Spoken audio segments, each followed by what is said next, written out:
دا قرآن د دې لپاره راغلی دی دا ستا د ټول ژوند چې کوم دی یو پوره لایق عمل تا ته ښیي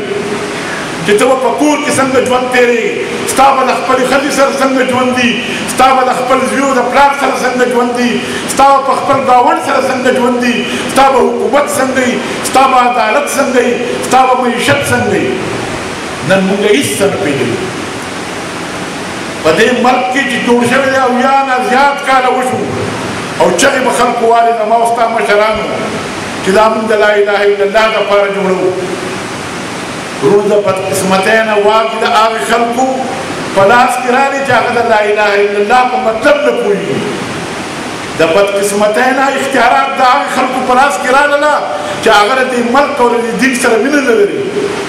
د بدقسمتۍ نه انګریزان لاړه خو هغو خپل شاګردان دلته پرېښودي خو دا جړه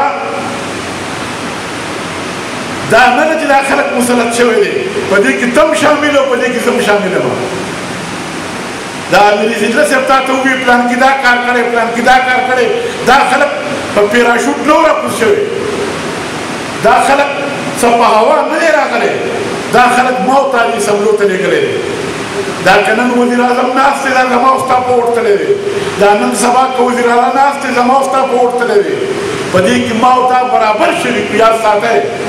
دا فیصله ده د قرآن د پیغمبر حدیث دی چې په کومه برایه کې ته شریک یې د هغې عذاب به هم تا ته میلاویږي او په کومې نیکۍ کې چې ته شریک یې د هغې ثواب به هم تا ته میلاویږي ما او تا په دې کې ملوث یو ما او تا په دې کې حصهدار یو ما او تا هغه کردار نه دی ادا کړی چې د دې حکمرانانو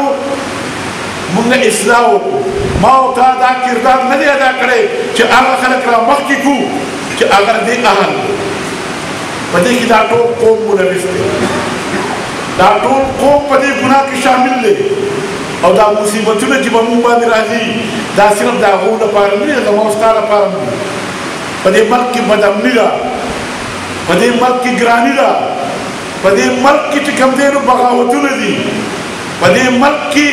مرګونه دي او قتلونه دي دا ولې چې موږ